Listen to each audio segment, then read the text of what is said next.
Na most már tiszta vagy.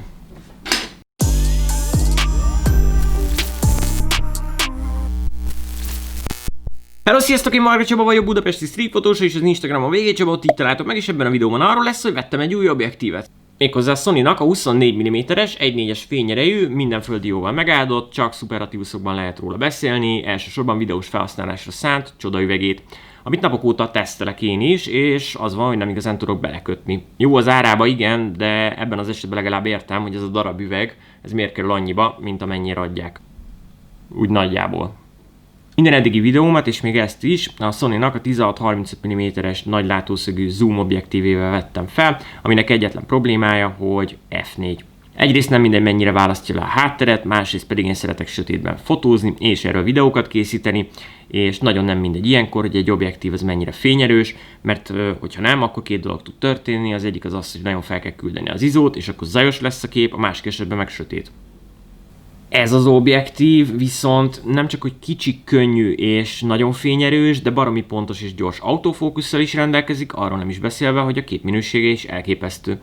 Legalábbis videóra. Na de mi a helyzet fotózáskor? Nem vagyok az a tipikus nagylátót használó srác, tehát mondjuk egy-két kreatívat, városképeket, meg épületfotókat leszámítva nem igazán szoktam nagylátózni. Épp ezért ennek a videónak az a témája, hogy challenge-elem magamat, és csak ezt az objektívet használva kimegyünk az utcára, és megnézzük, hogy mit tudok magamból akkor kihozni, hogyha teljesen komfortzónán kívül kerülök. Nem tudom, ti hogy vagytok vele, de én már baromi kíváncsi vagyok, úgyhogy találkozunk a helyszínen.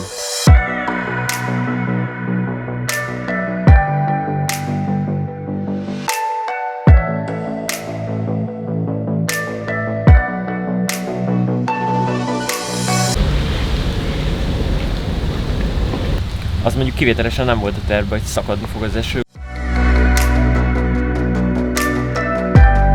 Nem esik végre, úgyhogy csináljuk meg a vágóképeket, aztán jöhetnek a fotók.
Haza és nézzük meg a képeket.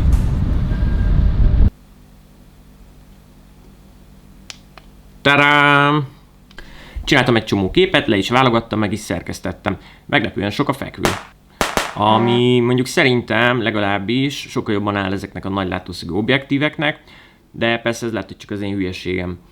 Viszont Instagramon meg állóba fotózunk. Jó, meg lehet oldani a fekvőt, de na mindegy, szóval most rengeteg fekvőkép lett. Értelemszerűen a fix objektívekben nincsen zoom, ami szerintem egy jó dolog, mert a zoom elkényelmesít. Persze szükség van a zoomos objektívekre is, de legalább egy fix objektívet mindenkinek, aki fotóz vagy videóz, én nagyon szívből ajánlok, mert ahelyett, hogy a zoom gyűrűdet tekergetnéd, kénytelen vagy folyamatosan mozogni, új szögeket találni, esetleg új kompozíciókat kitalálni, és éppen ezért folyamatosan fejleszti a képességedet arra, hogy jobb és jobb fotós legyél. És akkor még nem beszéltem bővebben arról, hogy ennek az objektívnek miért olyan brutálisan jók a videós képességei. Én azt tapasztaltam, hogy a gimbal gyártók ráírnak mindenféle ígéretet arra, hogy mi mindent bír el a termékük, ami nem mindig szokott így történni. Például nekem a korábbi gimbalom, a Ronin SC, az egyáltalán nem bírta el a 35 mm-es 1.4-es Sigma objektívemet.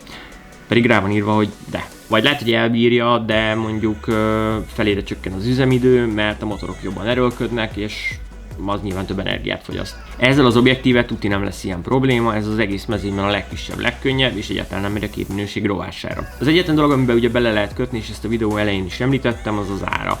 Ez tényleg egy drága objektív, főleg úgy, hogy a fix objektívek azok nem szoktak ennyibe kerülni, viszont nem véletlenül van ráakadva ez a G-Master kategória, ami professzionális felhasználásra szánt, és én most már kezdem megtapasztalni, hogy amire ezt a Sony rárakja, az nem csak hogy baromi drága, hanem valami egészen elképesztően jó is. Ebből kifejezőleg én nem ajánlom mindenkinek, hogyha egyetlen fix objektívet szeretnél vásárolni, és megteheted, akkor ezt vedd meg. Egyébként a 35 mm Sigma az tökéletesen szuper, körülbelül fele ennyibe kerül, én nagyon szeretem. A képek remélem tetszenek, kirakom majd Instára is a nagy részüket, meg persze itt is majd megtaláljátok valahol.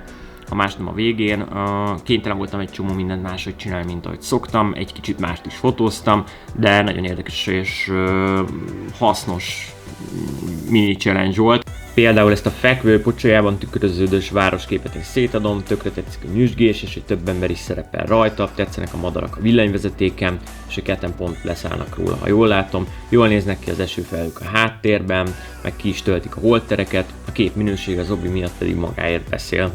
Ennyi lett volna ez a videó mára, remélem, hogy tetszett, hogyha így volt, akkor dobjatok rá egy lájkot, ha még esetleg nem tettétek volna, akkor megköszönöm, ha feliratkoztok a csatornára, mert tudjátok, ezzel segítitek a munkámat. Ha esetleg Instagramon nem követtek, akkor egyrészt nagyon szomorú vagyok, másrésztről ezt bármikor tudjátok pótolni. Ne feledjétek, hogy mindenképp egy másik történet, mára jó sok történetünk van, és találkozunk a következőben. Sziasztok!